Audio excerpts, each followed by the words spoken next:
Good morning, ma'am. Good morning, sir. How may I help you? I'm myself Vikas Gaur, and I'm a passenger bound to Singapore. And this is the first time I'm going out of India, and I'll be returning to India only after 3 months. And I don't have any idea about the customs clearances process. So, can you please guide me, ma'am, that what are the things that I can bring back to India while I'll be returning to India? Mr. Vikas, whenever a passenger plans for a trip abroad, the first and foremost thing he has to do is learn the rules and procedures of customs. But anyway, better late than never. Now that you have cleared your immigration, checked in and waiting for your boarding call, let me ask you this. How much Indian currency are you carrying? At the moment, I have 12,000 rupees. Is it fine, ma'am? Yes, absolutely fine. Any Indian passenger is permitted to take up to rupees 25,000 Indian rupees. And what about foreign currency? Are you carrying any foreign currency? About foreign currency, ma'am, I at the moment I have US dollars 2000 with me, and when I booked my ticket, my travel agent told me that I should purchase foreign currency less than 5000 US dollars only, and that too only from an authorized dealer. So, was that a good advice, ma'am? Yes, he was absolutely right. Any passenger, Indian passenger who is going abroad, he is permitted to take foreign currency without any limit, provided he gets the foreign currency from an authorized foreign exchange dealer. Okay, and ma'am, what about foreign tourists leaving India? Mr. Vikas, you see, when any foreign tourist, when he comes to India, if he brings a foreign currency above US $5,000 or its equivalent, or if the total foreign exchange exceeds 10,000 US dollars or more, he is required to make a declaration in the currency declaration form. So, when he is returning from India, he is permitted to take the unspent foreign currency which is remaining out of the declared amount. He can also buy foreign currency from an authorized dealer, that is also permitted. Okay, so is it all for the passengers going abroad? There is one very important thing you should note. Any passenger who is leaving India, he is prohibited from taking any species of wildlife or any products that are made out of wild flora or fauna, like musk, tusk, ivory, and I hope you are not carrying anything of that No, kind. ma'am, certainly not. And now that I know all about do's and don'ts of going abroad, please guide me about what are the things I should take care about the customs clearance process when I'll be returning to India. Mr. Vikas, when you are entering India, when you are returning, after you clear your immigration, you have the option to choose either green channel or red channel for customs clearance. Okay, ma'am, can you please tell the difference between this green channel and red channel? Yeah, I'll certainly do. If any passenger enters India without any dutiable goods or prohibited or restricted goods, he can opt for green channel and just walk free. But if he is carrying any dutiable goods, he is supposed to opt for red channel. When you opt for red channel, the goods which you are bringing, they will be examined by our officers and the applicable duty will be levied and collected. Okay, so does that mean that if I don't have any dutiable goods or any prohibited items, can I simply walk through the green channel? Yes, absolutely right. You can walk free through the green channel. But let me tell you now, if you are carrying any dutiable goods or prohibited goods and you try to walk through green channel, then you will be stopped, case will be booked, you will be penalized and the goods may be even confiscated. So you should take utmost care when you opt for green channel, and also carrying, importing any narcotic drugs or psychotropic substances is punishable under law. Okay, well understood, ma'am. And what should I do if I am indeed carrying some dutiable goods? See, in that case, you have to mandatorily submit the customs declaration form. You can even submit the form by the Atithi app. It is a mobile app. Even before you board the flight, you can submit that declaration online. Okay, and ma'am, whether all the goods carried by the passengers are dutiable goods? No, no, no, no, no. Not all goods are dutiable.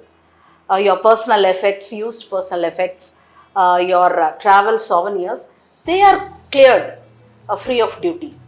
And also, when you come from countries other than Nepal, Bhutan, and Myanmar, a passenger is allowed a free allowance of rupees 50,000 on the articles he is carrying on himself or in his accompanying baggage. Certain goods are not part of free allowance. For example, firearms, cartridges, then cigarettes exceeding 100 sticks, then liquor, any liquor, wine or beer exceeding 2 liters, gold or silver in any form except jewelry, and most importantly, your LED, LCD, flat plasma TVs, they are not part of free allowance. Okay. So, whether any other free allowance extended, ma'am? Yes, it is. See, if a passenger is 18 years and above this free allowance, a laptop is allowed free of duty for him or her. So, ma'am, again and again you're talking about Indian residents. So, what about foreign nationals? Is any free allowance extended to them also? Yes, for foreign nationals, free allowance is there, but the free allowance is only rupees 15,000. Otherwise, their used personal effects and travel souvenirs, they are allowed free of duty. Okay. And what about passengers who are coming from Nepal, Bhutan, or Myanmar, ma'am? Yes, passengers who come from these 3 countries, their free allowance is only rupees 15,000. Okay. Well understood, ma'am. And what about goods which may be over and above the free allowance limit? See, for goods above free allowance, 35% customs duty along with a surcharge is imposed on them. For example, let us say you are bringing goods worth rupees 60,000. You will be allowed free of duty goods worth 50,000. For the remaining 10,000, duty will be imposed, which will be 38.5%. So, in other words, you will be paying rupees 3,850 on that rupees 10,000. And let me tell you, for alcoholic liquor and for cigarettes, this duty structure does not apply. The duty structure will be as per the Customs Tariff Act. So, the duty will be the commercial duty imposed on these goods. Okay. Ma'am, may I ask one more question, and which may be most frequently asked question to you? Yes, please go ahead. Okay. When I return, can I bring the gold jewelry as part of my baggage free of duty, ma'am? Yes, see, this is the most frequently asked question, and the answer is no. Because I remember that you are returning after 3 months of your stay abroad, Yes. so you are not eligible. Only a passenger who has stayed abroad for more than a year, he is permitted to bring gold jewelry free of duty. And that too, there is a limit for it. A male passenger can bring gold jewelry free of duty up to 20 grams, but there is a value cap of rupees 50,000. For a female passenger, the permissible limit is 40 grams and the value cap is rupees 1 lakh. Okay, ma'am, I got your point.